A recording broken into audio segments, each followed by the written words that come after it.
And good morning, everybody, and welcome back to Money in the Law, my FM 101.3. It's Saturday morning during this great holiday season. I'm here with my dear friend Jay Marsden from the Marsden Law Group. I'm John Drouin, Main Effort Financial, and of course we are joined by Tom Harmon, a senior executive producer of Money in the Law at Hollis & Cable Access TV. That's HCAT. Yep. And here we go again. Money in the Law in the holiday season. It is without question my favorite time of the year. Without question, your least favorite. I'm not going to say least favorite time of the year, but it's not in your top three. No, it's not in my top three. No. But it is my eternal effort, like ongoing, never ending. I'm always forging forward to try and bring you into the holiday spirit. Yep, that will bring you around. It is my life mission to make you appreciate your the life's holidays. work. Your life's work. It is. Yep. It is my life. And you know what? And here's the thing. You talk a great game. You're like, I don't know that. But I'll tell you what, when you show up at my house, right? You show up at my house. Because I remember when you came last year at our Christmas, it's a little modest soiree. Yep. And when you came last year, I don't think there was anybody happier to show up than you, because you got there early. I mean, you were there. Yes, you were knocking on the door. Well, let's separate my love from an event that involves shenanigans and chit-chat and people and music you like, and people I like and maybe some cocktails baked in there. Let's separate that from the season, right? If you make them too, you can't make the connection. I'm happy to show up. I'm happy to show up at your house anytime of the year. Doesn't February matter. 12th. I'm done. I'm in. Happy President's Day. Happy President's Day. Let's raise one to Abe. Great idea. Yep. Tom, what about you? Are you a Christmas fan? Are you a holiday? Yeah. It's his favorite holiday. Of course it is. With no question. He was right in on it. Yeah. It's my favorite holiday. Yes. And he's looking at, and right now he's judging you. He's looking at you through that camera, that little mini camera, and he's like, judging. Right? As a matter of fact, I don't even think the camera's on you right now. He's done. It's like half. He's got half of you. Okay, Ebenezer, I'm going to take you right out of the shot. Here we go. Yep. Yeah, here comes a ghost of Christmas present. Right? I mean, it could happen. I sent a picture of our newly finished office space the other day to somebody to let them see the final product. And first comment back was, "You need some Christmas presents. You need a wreath. You need some Christmas decorations on that thing." You know what? I can't. We don't have any Christmas decorations up the and I don't think it's going to happen until next week. No, I mean it's going to happen. Yep. And granted, the rain threw me off a little bit over the past couple of days, but I'm going to be like out of the net for a couple of days, so it's not going to happen until next. So I'm going to get some static. The only person who's taking the heat off me is you. Yeah, because they're like, oh, obviously they must not celebrate. It must be a thing. Yeah. It's pretty funny. When we first, we've been in the office about 6 years. So a couple of years ago, I had a couple of staff members, and somebody said to me, "Hey, what do we do for the holidays? How do we decorate the office for the holidays?" And I said, "We don't."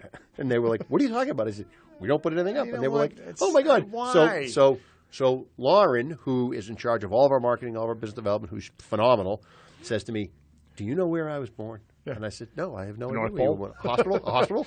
She goes, "Bethlehem, Pennsylvania." Oh, she goes, so there's a little pressure here to get something done. So the stakes immediately went up at that point. So if there's not a nativity scene out on the front, you went to Catholic school for crying out! Like seriously, this is a guy. That's what we should do. We should put a real, live, living nativity scene.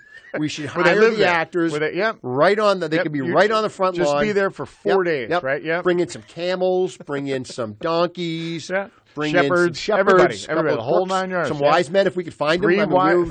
wise men. Yeah, right? Maybe if we find two, we're good. If we find two, we're all right. I mean, I'll tell you want to do some marketing. Yeah. You want to raise awareness. You want to get some drive-bys. 47.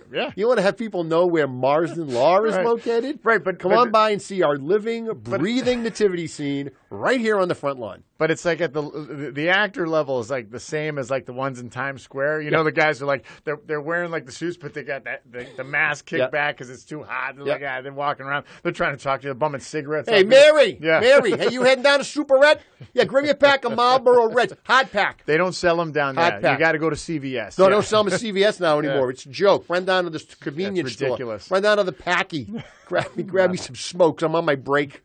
And get something get me some camels for the camel. It never gets old. We can do this all day, folks. We can do this all day long. All day long. Gets old. All right. So everybody's good. Family's good. Everybody's good. We're good. We're good. Family's Fantastic. good. How about you guys? Everybody's good. We're just kind of in shock that it's December 7th, right? And it's going to be 2 weeks. It's like bang. shut it down. That's right. It's not. It doesn't take long. We were talking about the date of today. Of course, today is Pearl Harbor Day, right? Yes, it is. Yep. So, day that will live in infamy. right? Yep. Yeah, day that'll live in infamy. And we're talking about some other kind of sad news about some people passing. And we're laughing about how do you get into that break? And it reminds me of that old Casey Kasem where like he has like kind of that off mic like, what the fuck? I can't change over. So you and I were able to do it. We were able to do it. Transition. We transitioned easily. Because for me it's the holiday season. The holiday season, it's like it's always everything's easier. It's positive. Everything's lighter. I don't know if it's easier. That's right. I don't know if it's easier, but it's like it makes you. I think and this is what I wanted to talk about. To kind of the simplicity, because it can get so complicated. You can get so caught up in like the inertia of trying to get everything done, with work. Before, like you said, because everything wraps up, people start backing out. Like you can't really get a whole lot of things done, prior to the end of the year because everybody's checking out, right? Yeah. So that, and then with all the family coming and trying to get everybody in the right place and trying to make everybody happy because everybody wants a present and this and all that other stuff, you can get swallowed up by it. And, sure. And that's one of the things is like kind of that kind of goes step for step with, because you can do the same thing for yourself with like investing and with like, do I have everything in the right place? It's the end of the year. Am I going to, do I want to donate to charity? Do I, there's some kind of those year-end things. And so what I wanted to talk about is just kind of dumb it down and bring the simplicity of it. Yeah. And I think if you parallel that with, what's the best thing about the holidays? And we were saying that before. We were just saying it earlier. The best thing about the holidays is when you get to see people that get to see people that you care about. You get to see, get to spend some time. You get a little time off. If you have a few cocktails in the meantime, that's fine. That's fine, right? I'm not suggesting you have to. It's nice. You don't have to. I might. Maybe some special food. Yeah. And if you get and you know what? Think about it. How many presents have you? Do you remember what presents you get? Do you remember? You don't remember them, right? No. You don't remember, but you remember what it's like to like have somebody care and say, "Oh, here I got you this present." Oh, right? I remember. I'll never forget what it's like to be in a room full of people that you care about, and it's happy holidays, and you're talking, and everybody's in a great mood. That's the memory. The memory isn't what's in the box. The memory is who gave it to you, right? And how much do you care about that person, and how much the role they play in your life, and all that stuff. And then if it was something that you really didn't want, but it was funny and it was fun, and you just re-gift it. Yeah, I mean, and that's absolutely. That's all you do. Right? You just put that thing. Oh my God, up. This is great. Yeah. No, keep. I'll take the wrapping paper and everything. Thank you very much. And the receipt too. So much. And the gift receipt. Yep. No, I don't need to know how much it is. Don't worry about it. I'll find out. Oh, I'm going to find out. Don't worry about it. If you got this on sale. Look it up. But that's what I'm talking. So really, the simplicity of the simplicity of kind of what are the really important things that can translate over into the getting ready for the end of the year and the investment piece. And a couple of things I want to talk about with that. All right. So we'll jump into a quick break. We'll come back and we'll talk simplicity. I just wanted just for clarification purposes. For clarification purposes, and you got this on film. You were saying that you enjoyed kind of the get together and the holiday and the gift giving and stuff, which is all part of the holidays. I enjoy the get togethers. I told you I enjoy the meetings with the peoples. That's what I enjoy. We can go back and look at the tape. You go back and look at the tape. Your Honor, we can go back and look at the recording. I don't need it read back to me like I'm some type of. But that part I enjoy. The part that I despise is all the. Yeah, all right. We'll go right to break. We'll go right to break. All right. We'll see. We'll be right back. And we're back. My FM 101.3. Jay Marsden with the Marsden Law Group. Marsden with the Marsden Law Group. John Drohe at Main Effort Financial. We are here in Milford at the studio, banging out a little money in law. I'm a little behind the eight ball here, working through week 3 of the pneumonia. So that's been fun. Yeah, that's been fun. So this is considered walking pneumonia? I don't know what it's considered. Yeah. I don't know. Walking, running, sitting, drinking. I have no idea what it's called, but it's pneumonia. Every verb that I do. Yeah. Every action that I take. Sleeping pneumonia. All eating pneumonia. Yeah. Smoking pmonia. Yeah, that's right. I don't think they advise that. Smoking pneumonia. It's one of those self-inflicted wounds, right? Yeah. So yes. So yeah. A little off my game. So you know what but you're holding your own. You're gonna be okay. At least I can talk. A couple of weeks ago I couldn't even have a conversation. I'm sitting there hacking up a lung the whole time we're talking. Yeah. So we're better now. We're turning. We're turning the corner. We'll see. My wife may disagree. You got to be ready. You got to be ready. Because like we were saying before the break, it's the holiday season. You got a lot to do. You got things to do. So what I wanted to talk about today from an investment or kind of a monetary preparation. Sure. Keep it simple. Yep. This goes hand in hand with estate planning, with senior law planning, and all of any kind of planning that you're going to do. you have to you get all this information, you get all this kind of you have to do this, you have to do this before the end of the year. You have to. One of the big things that I wanted to talk about today is people talk about like year-end taxes, right? So so like your year-end taxes, and oftentimes, if you have an investment account that's not a retirement account, it's not a qualified account. So let's say you have an investment account that has investments in it, stocks, mutual funds, bonds, ETFs, whatever. And people will talk about, what you need to do at the end of the year is you need to do tax harvesting, right? Yeah. You got and harvest those losses, baby. Yeah, you got harvest those losses. And I'm not saying that harvesting losses is not a real thing, and it's not something that when you do it correctly, you can actually really save some money. You can actually put yourself in a good position.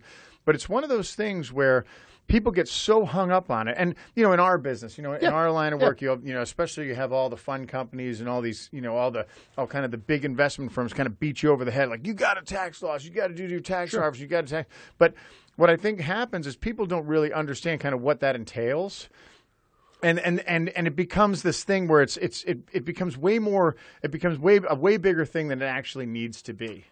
Well, I think the way to look at it is if you're hearing this right now and you have no idea what we're talking about, well, get on board, and you decide you're going to get yourself coached up between now and the end of the year, maybe that's the way to do it. I mean, ideally, this is something that's being handled possibly by a manager for you who has a spreadsheet and has a very intentional plan that says if we're going to start harvesting some losses, here's how we're going to do it. Yeah, right? and that's right. And that's a great point. That it needs to be something that's thought out and planned. It's not something that's haphazardly done. So, you don't want to kind of do this in a knee-jerk way. So what we're talking about is essentially when you have an investment, let's say you have a stock, and let's say the stock, when you bought the stock was at $10 a share, right? And then right now the stock is trading at $7 a share. So right now you're looking at a 30% loss in that stock, right? So and let's say you have another stock that you bought at say $20 a share, and right now it's trading at say $26 a share. Yep. So now you have a gain. Right now,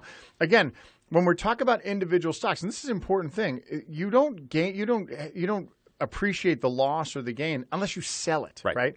So if you have a stock, let's say you own Marsden Law, the Marsden Law ETF or whatever, let's say whatever the stock is, whatever the company is, Marsden Law Group, and what that ticker will be, MLG or something. So you own that stock, and let's say like I said, it's trading at $20 a share when you bought it, and then right now it's trading at $26. Of course, you're not going to if you don't sell it, then nothing happens. No, then you have a gain on paper. Then your gain is on paper. You're not realizing that gain, so there's no tax implication at that point, right? Yep. So now, in the case of, and the same thing with the loss. If I unless I sell the stock, I haven't appreciated the loss. So there's no tax implication. Right, it's all on paper. Yeah. So what we're talking about is when we talk about individual stocks, it's only if you're going to execute it. So what some people will do is they will sell your advisor will intentionally sell the stock at a loss or sell the investment at a loss in order to appreciate that capital loss. And then that capital loss can then be applied for anything that they sold during the year that they may have had a gain to kind of offset that tax. And really that's the simplicity. That's the simplicity of it. Right. But again, there's some rules that go along with that, right? Because again, if I'm selling, I bought the stock in the first place for a reason, right? Yeah. So if I bought stock X at $10 a share, and right now it's trading at, let's say it's trading at $7 a share, I didn't buy it in order to get a tax loss. Right, and we're talking about a tax scheme. We're not talking about changing your mind on a company because the fundamentals have changed and you're just getting rid of it because you don't want to hold it anymore. Yeah. This is different. This is just saying, look, I'm just trying to do something from a pure tax perspective. The investment piece is secondary. This is a tax scheme, if you will. Yeah, and I mean a scheme in that not in a bad or illegal thing. But what happens is when we find this, like we find this in our practice all the time, is when people start talking about, oh, we need to do tax harvesting. So what happens is you can get into that point where the taxes start to wag the dog. Yep. And that's something that we really, really try and avoid, because especially if you're buying something that you think is going to appreciate over time, you know how the stock market doesn't work like that. It doesn't work, and it's not a linear thing, right? So if I buy something and let's say it's down for whatever the reason that it's down from when I bought it, the first thing you need to do is you need to evaluate, well, do I want to own this, right? Do I want to own this? Do I want to hang out to? Do I want to sell this now? Oh, but hold on, John. What if I sell this for this tax thing that you're talking about? Can't I just buy it the next day? You can not just buy it the next day. Well, you can. You absolutely can. You absolutely can sell. It's America. You can sell it today. Yep. You can sell it today and buy it tomorrow. However, if you're selling for the purpose of appreciating that tax loss, then guess what? You can't appreciate that tax loss if you buy it within 90 days. Okay. And that is called the wash rule. All right. So this is all part of that tax harvesting plan. Is if you're going to sell a security and you're going to say, okay, I'm going to sell this, and then if I don't sell it, if I want to keep it, or if I want to eventually own it again, I have to wait that wash rule period in order to appreciate the tax loss. Because if I buy it within that time frame, you're showing me something. If I buy it within that time frame, then I'm not going to appreciate the tax. Correct. Yeah, correct. And that's the reason I say that is because if you're doing that, I think my numbers are off. Yeah, it's my 30 day. So the wash sale rule is 30 days. You can't buy it back within 30 days. So I have to wait 30 days. I have to wait 30 days to buy that back. And you know what? There's a lot of things that could drive that. There's less, the stock may have been trending down. It may continue to trend down. So guess what? I may sell it at $7 a share, and then by the time 30 days rolls around, it may be trading at $6 a share. Yep. And if I want to buy it and it's part of my strategy, then but it could also be trading at $12 a share. It could also be trading at $12 a share. So you're missing out on the appreciation. So to your point, right? This is not something you enter into lightly. There's much more around this concept of tax loss harvesting than just selling and buying. It's not just a pure numbers game, I guess is the point, right? Yeah, and you brought up the point too. You got the main reason why you're going to buy or sell something is because if you want to, it's part of your portfolio. If you want, you bought it for a reason. If you want to hold on to it, and you know what, come the end of the year when you're doing your portfolio evaluation, you may say, you know what, I don't want this stock. I want to replace this with something else. And you know what? I'm going to take the loss. And even though I'm not excited about the fact that I'm taking a loss, the fact that it's going to help me to offset some of my gains, that's a good thing, right? That's a good thing. So again, taxes aren't driving the train, but at the same time, the government allows you to get this benefit of being able to kind of offset some of your gains. Or, well, here's the other thing. What happens if you don't have any gains, right? So if you don't have any gains, then guess what? You can carry that loss forward. You can carry that loss forward. If it's a long-term or short-term capital loss, you can carry it forward to the next year and apply it to next year's gains. But there's a limit on that. Right. And the idea also to keep in mind is when you're doing something like this is depending on how dialed in you are on the overall makeup of your portfolio, you're tinkering with the overall makeup of your portfolio. You're changing the diversity in your portfolio. If you hold a particular position because it gives you a sleeve in the automotive section or the technology section or the consumer goods section, and you're selling it, now you're essentially creating a hole in your portfolio for this particular area. And again, depending on how much you care about the diversification of your portfolio, you're leaving yourself exposed by not having any position in that area if you're doing it through individual stocks.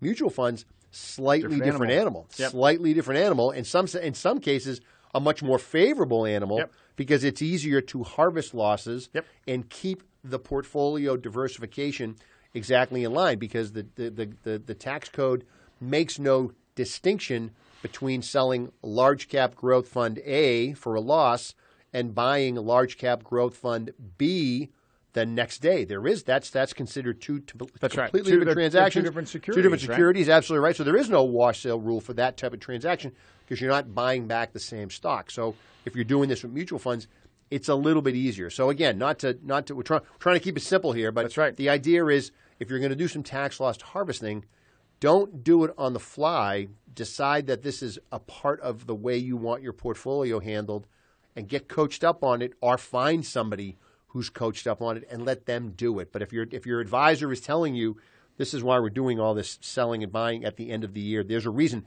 And and individual advisors are not the only ones who do this. Big mutual fund companies do the same exact thing. Yeah. Right, so there's a lot Big of this going on at the end of the year. yeah. There's a lot of this going on. So one of the things that if you're in a portfolio that let's say it's being managed by a big fund or it's being managed by a fund manager or advisor or what have you, oftentimes you're going to rebalance that portfolio, right? Yeah.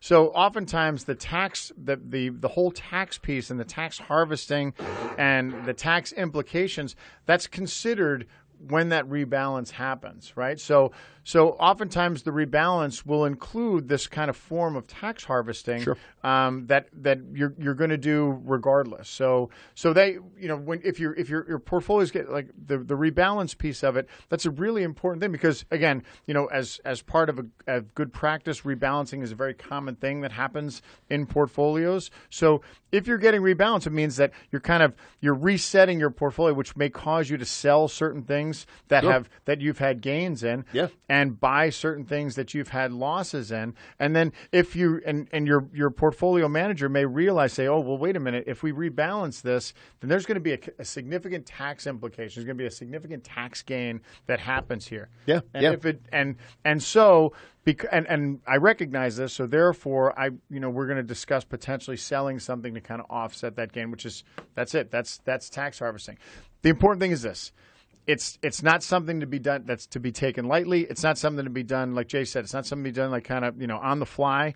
It's something that it happens, but it's also something that you don't need to get hung up on. No, right? It needs to be an intentional. It potentially could be an intentional part of how your portfolio is managed, but there's some things that you need to do ahead of time to keep it simple. If you're trying to do it on your own, don't do it. Yeah. I just you just got to be careful. You just got to really there's some considerations there. And if you really want to keep it simple, delegate that job to somebody. The last thing is, remember, this is for the whole year. So this isn't just what happens if you're going to buy and sell like in the month of December. So you may have sold something, say in February. Yep. And let's say it was time for you to put in that swimming pool, and you're like, you know what, we've been saving up, and we've made some money in the stock market. We are going to sell some of our earnings in the stock market, right? And we said, all right, we put the down payment down for the swimming pool in February, and we put that in the spring, and we've enjoyed it all summer. But remember, if you sold gains, you may have a significant gain that happened earlier in the year. So again, this is where when you're coming to the end of the year, you want to look at and your portfolio, the software that you have or your manager, they'll be able to you'll be able to see what your gains are. You'll be able to see what your potential gains are, or the gains that you've already established, your appreciated gains. Yeah, your cost base is on your statement somewhere. It's on your online system. You look at it, it'll tell you what you have gains and what you have losses in. At first glance, it's potentially an easy thing to do. Sometimes too easy. So you just want to make sure you go into it with a little bit of a sense of understanding of what you're actually getting yourself into. Okay, so that's step one of trying to of simplicity in your simple rebalance.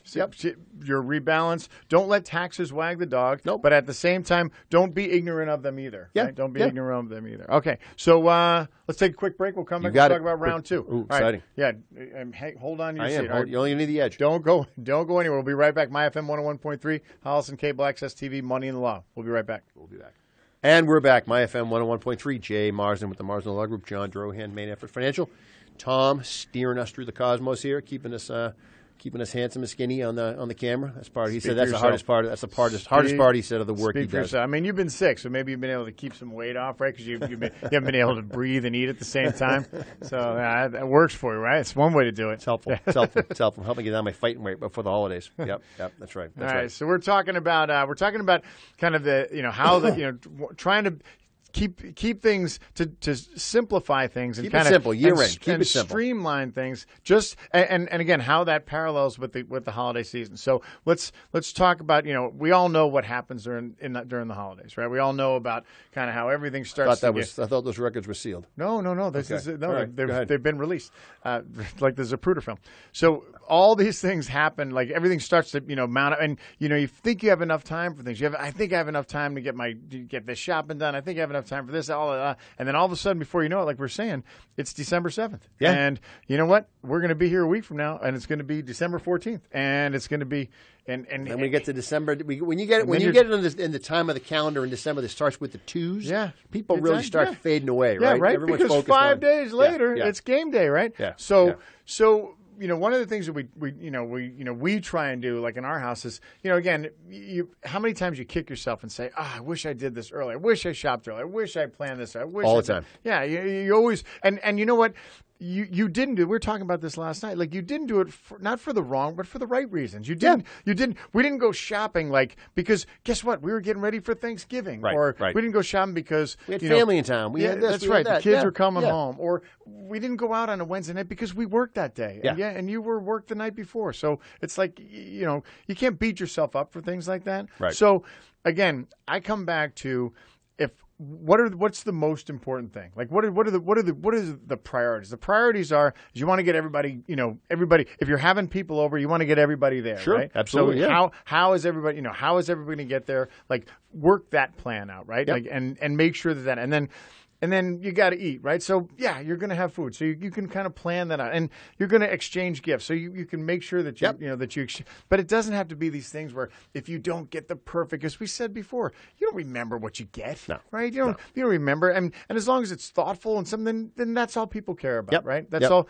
And well, there is this. You got to make sure everybody gets something, right? Because I want something open. Yeah, that's always the story. You got to have something open. Yeah, you got to have something, and especially like when you have your kids and they're gonna there's always gonna be like a little bit of looking over your shoulder, like, hey, what did you get? How much? My kids. The problem now is that they know how much everything costs, right? Yeah, like my kids will look it up, right? They'll be like, they're doing math. That's doing math. Yep. That's $112. Yeah, they're doing. In your house, it's 3 columns. Yeah. That's how it is in your house. 3 columns. Yeah. 2 in my house. Yeah.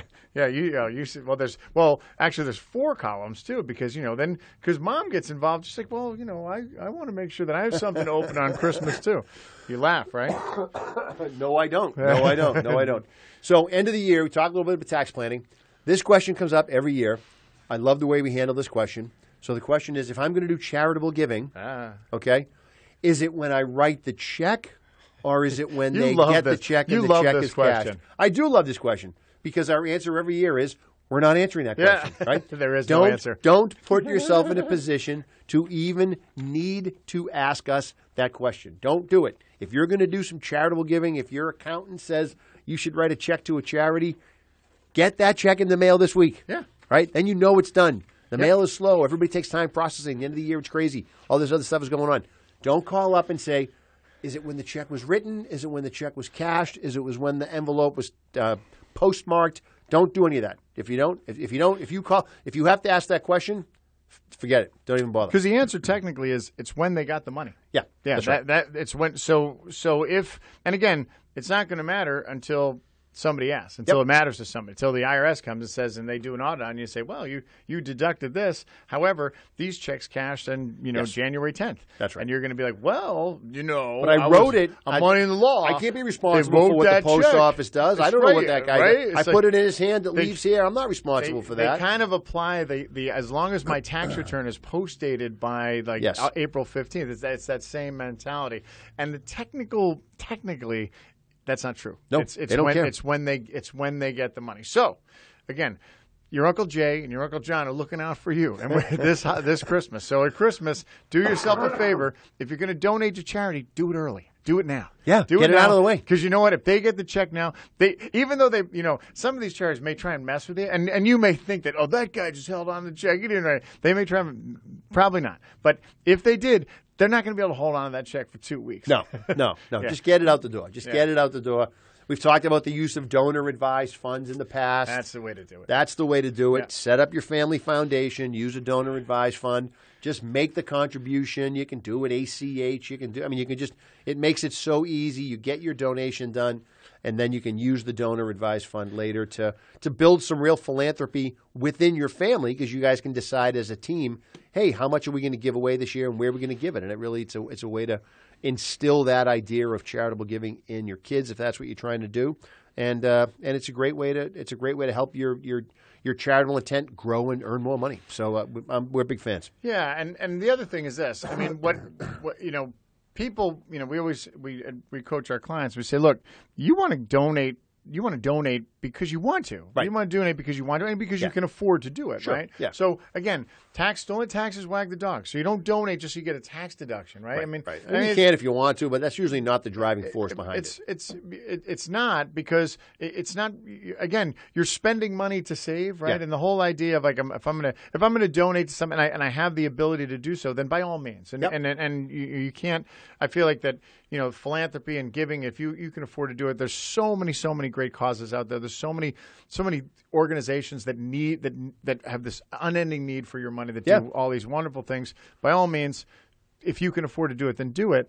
But don't do it just for the sake of so you can deduct it from your taxes. Right. And if you are doing that, then at least think about what you're donating for, and try and make make something that do something that make a difference. Yeah, right? yeah. Do something. Well, do what your heart tells you to do. Do what your heart tells you to do. Do you follow your heart? Follow your heart. Follow your follow heart. your heart. There you go. Follow your All heart. right. So what's another thing? Another thing I was thinking of is, and this is an interesting time. We talked about this on the show before. Is the whole idea of Roth conversions, right? Ooh. So and this is kind of a hot thing because the law has changed now. So in the old days, you weren't allowed to convert. If you made a certain amount of income, you weren't allowed to convert your Roth. Like the government said, oh no, if you make over, I think it was $175,000 as a joint couple, you can't convert your Roth because. For a review of what a Roth conversion is if you have an IRA, a traditional IRA, it's a pre-tax IRA, and you want to convert it to a Roth IRA, which is an after-tax IRA, then the way it works is you essentially, when you make the conversion, it's as if you received all that money from that IRA as income. Yeah. Right? So in the old days, you weren't allowed to contribute to a Roth. And today as well, you're not allowed to contribute to a Roth IRA unless you make under $210,000 as a married filing jointly. So if you contribute, if you make more than that, you can't contribute to a Roth. That used to apply to Roth conversions. So let's say you make $150,000, but you had a $100,000 IRA. Sure. You couldn't convert that to a Roth IRA because you'd be over that that threshold. That law has changed. So now it doesn't matter how much you make. You can convert that money to a Roth IRA. Yep. Uncle Sam needs your money. Yeah, and so from a tax perspective, and again, I'm not knocking Roth IRAs. They're fantastic, and there's a lot of people that really swear by that. This is like, hey, if you don't do this, like you're crazy if you don't do this. You're crazy, and it becomes kind of this. I'm not going to say an obsession, but an obsession. Yeah, it's an exactly obsession what it becomes. Yeah, where all they want to do is like if you got to convert, you got to have a Roth, and believe me, none of our clients that have Roth IRAs, particularly in retirement, are complaining. Then it's not like they say, I wish I didn't. I don't want this Roth, because remember, a Roth IRA, everything you get it tax free, all your gains, everything you put in, it's like tax free income, and tax free income is really fun, right? Well, it's really fun because when you start taking money out of your IRA, you're going to build in the fact that every check you take, every dollar you walks out the door, Uncle Sam's going to want 25% taxes of it. income, yeah, right? Yeah. So now while you're working, if there's an opportunity to say, you know what, I could actually prepay that tax liability now, maybe I'll do that. Yeah, and so like I said, people are, in many circumstances, this could be a good idea, and it could work out for you in the long run. However, there are some things that you have to take into consideration, and oftentimes people don't take this into consideration, and they kind of get this advice and they're like, oh, you got to do it. Don't worry, it's going to be great. But what happens, it could put them in a position where they, some things happen, or they're in a, when it's all said and done, that in the short term things change for them, right? Right. And who knows, down the road it could very absolutely be a big win. You could end up, and there's all kinds of spreadsheets and data on it. Yeah, there's a ton of programs out there. You can jump into all these. Is it worth it for me to Roth my whatever the dollar amount is? How much are you going to Roth? How there's a whole bunch of calculations out there that they'll do for you. Yeah. So again, if you have all the money in the world and you're just then it shouldn't. Nothing's really an issue, right? If you have all this like the liquid cash. But if let's say you have an IRA, it's $100,000, and you want to convert it to a Roth IRA, and so that means you're going to appreciate another $100,000 in your income. Yeah. So if your income is 200, you have a joint income of 200. Now you made 300, Yep. right? So now your income registers as $300,000 for that tax year. So obviously your tax bracket goes up in that year. So you're going to pay a higher amount of taxes on that portion of your money. It's because you're in a higher tax bracket because now you made 300 instead of 200. So there's that. Here's the other thing, which a lot of people don't realize, is that tax from that $100,000 that doesn't necessarily come out of that Roth. Right? Well, that's the big thing out with of these, that IRA. That's the big thing with these Roth conversions, which is where would the money come from to pay the tax liability for the Roth conversion, and ideally not from the Roth conversion. Yeah, right? If you're converting your Roth from $100,000 to a $100,000 Roth, you don't want to make your Roth conversion 80. You want to make $100,000 Roth conversion and find a way to pay that $20,000 tax liability. But that's just it, right? So if I have a tax liability, it's got to come from somewhere. Yeah. If it comes from my Roth IRA, right? If it comes from the IRA, then essentially it's as if I'm taking a distribution from that IRA. And if I'm under the age of 59 and a half, then I'm going to pay a 10% penalty on that. Yep. So if my tax liability say is 28%, then I'm going to pay an extra 10% on of a tax penalty if the money is coming out of my IRA. So in Jay's math, so now instead of having $100,000 go into that Roth IRA, now I'm having like $68,000 go into that Roth IRA. Yeah, which really defeats the whole purpose, right? Well, it does. I mean, you could people could make the argument. Well, now it's going to grow tax free if you're going to sit for 20 years. So there could be some benefits to it. But what it does right now is it changes your whole portfolio. It changes your numbers. And here's the other thing. What other people would so what the answer is, if I'm going to pay that tax liability, the money's got to come from somewhere else.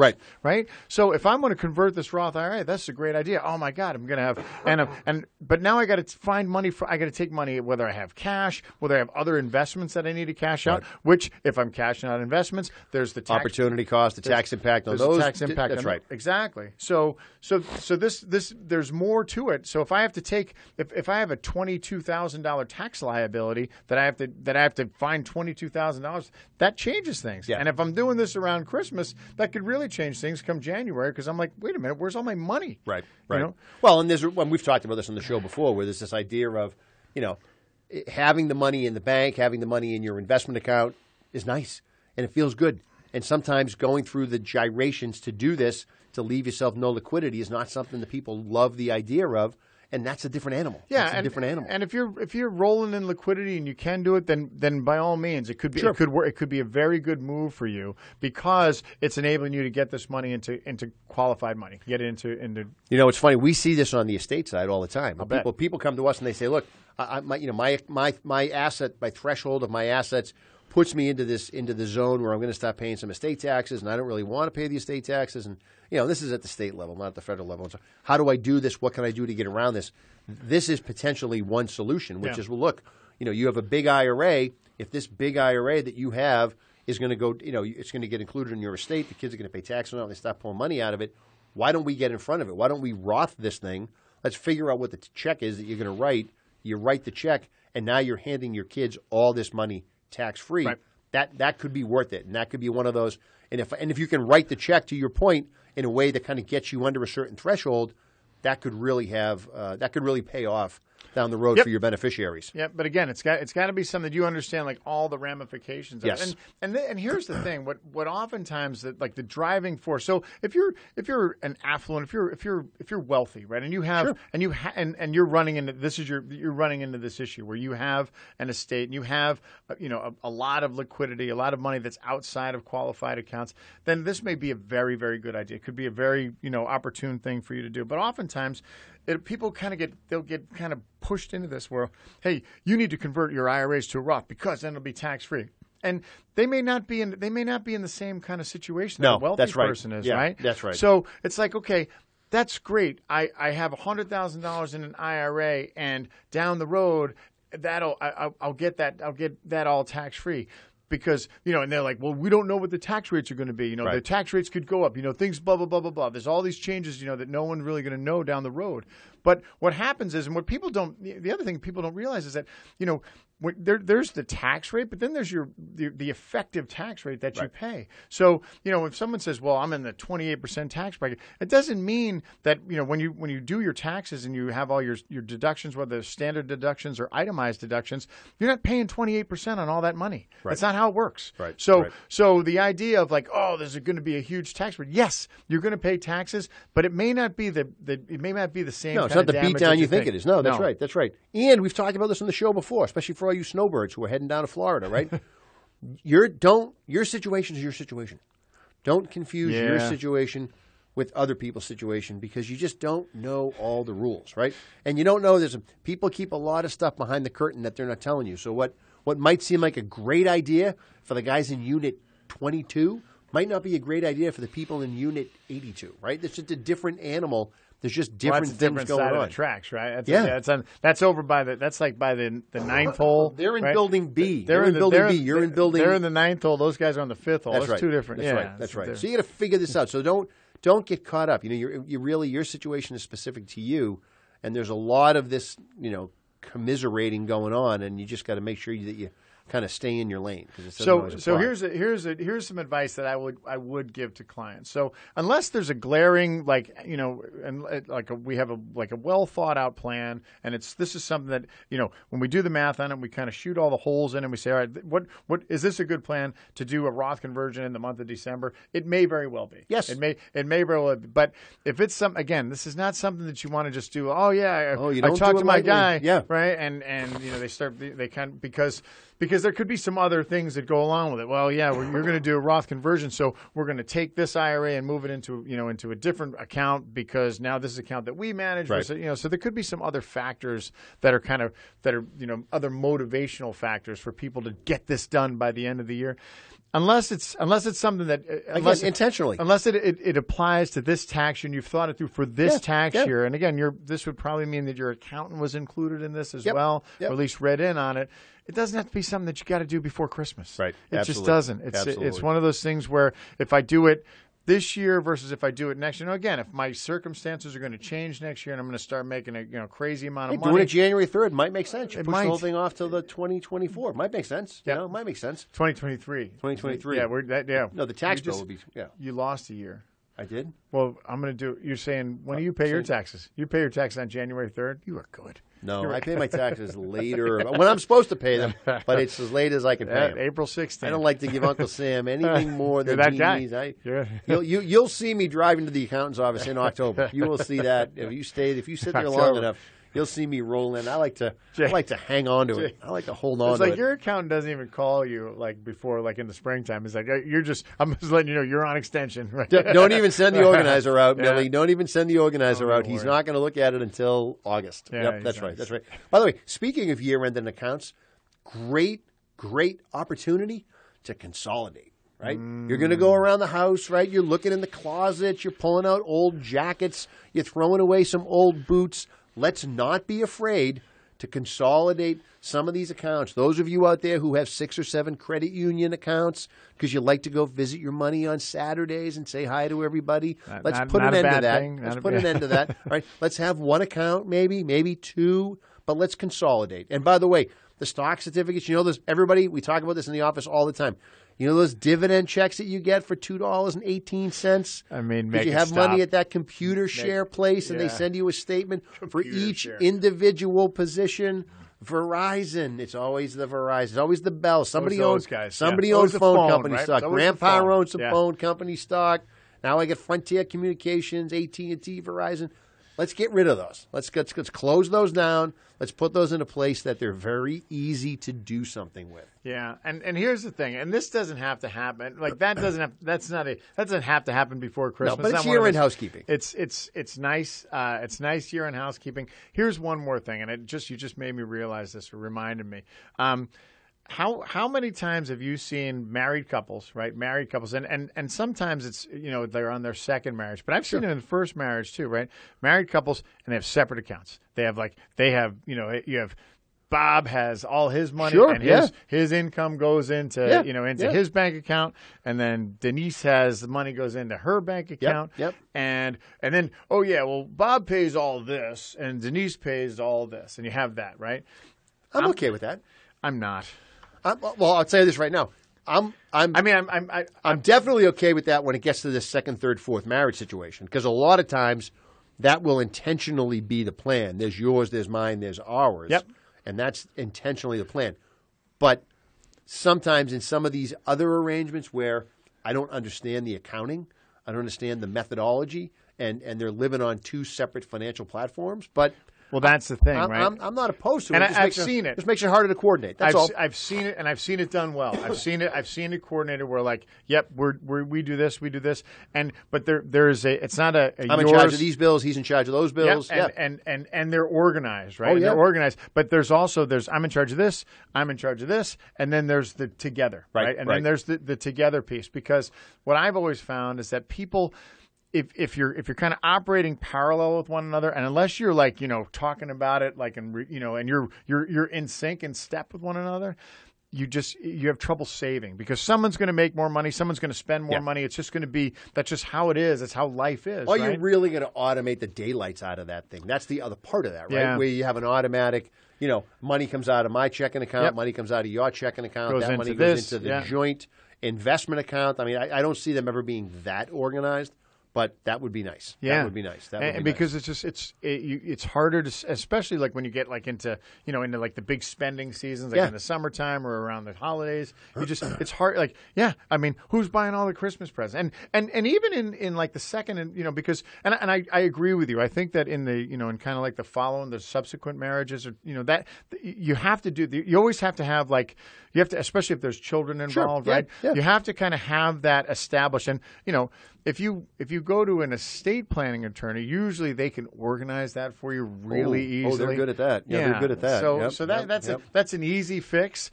But so you can kind of say, okay, well, what's mine is mine, and what's going to go to my kids is going to go there, and same thing with your kids. But then. But we didn't get married to kind of be separate. We got married to try and we want to live together. We want to retire together. We want to. But we tell a lot of our clients who do that type of kind of organization and have the plans set up that way. What we do is we tell them, look, your plan is going to need some babysitting, right? And this is a really good time to kind of check in with the kids, right? Make sure everything's okay. So if your plan contemplated leaving a certain retirement account that had a certain value to your significant other, because that was going to be, the money that they were going to use to live their life. Well, it's potentially minimum required distribution time if you haven't taken it. It's probably taken a little bit of a hit because of the way the market's gone. So you just want to kind of visit whether or not, and again, I'm not saying that you're going to dive deep into the weeds on this, but you just want to make sure that the plan that needed a little attention gets the attention it needs, and this is a good time to do that. And the plan doesn't have to be that complicated. No, right? No. And neither does the review. It's like, okay, this is this is this is down, this is up, right? And then and just so again, it's all about being on the same sheet of music. Yeah, that's it. And that's really it, right? Yeah. And again, same sheet of music when you're talking about like with your accountant, but do I need to do my Roth convert? What's my retirement? Do I want to do charitable giving? Like all that stuff. It just needs to be like organized and simple, just like you do when you're planning for. Well, and you're going to start getting paperwork, right? It's the end of the year, so you're going to start getting. For people who have life insurance policies, you're going to start getting your in-force illustrations that tell you this is the value of the account, this is what you have, this is what's going on. And you're going to find if you have a pension, you're going to get a pension statement. They usually send those out once a year. You don't get something like that monthly. So you're going to get some of these things coming in, and this is a really good time. Again, it's housekeeping. It doesn't have to get done, but it's a good end-of-the-year organizational approach to check beneficiary designations, to check maybe you're having a certain amount of money withheld in taxes on your pension. Maybe you want to have a little more withheld. Maybe that's going to make things easier for you come next tax time. We don't have to write a check. You might get money back. Some of that forced savings that some people like to do and some people don't like to do it. But there's a couple of ways around that. So think about that stuff. All right. I'm thinking about it. Hey, I have a question for you. So did you get your check from the state? From the state of Massachusetts? Yeah. I did. Yeah.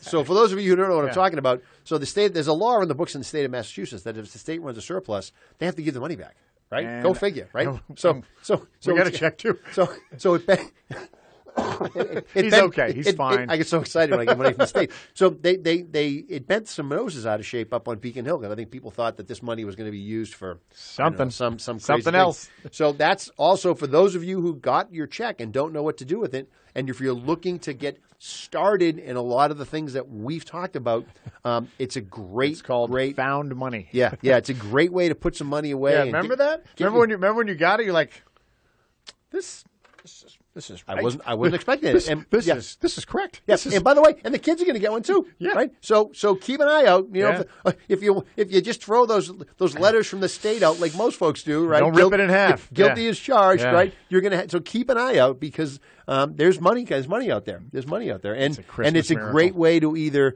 use it for some good or just get something started, get something kickstarted. Really give yourself a chance to get on the right path and get in front of some of the things that we've always talked about on this show. Okay, I'm not here next week. So then neither am I. And neither are you. You know how we roll. I know. And that's heartwarming. All right, so everybody, listen.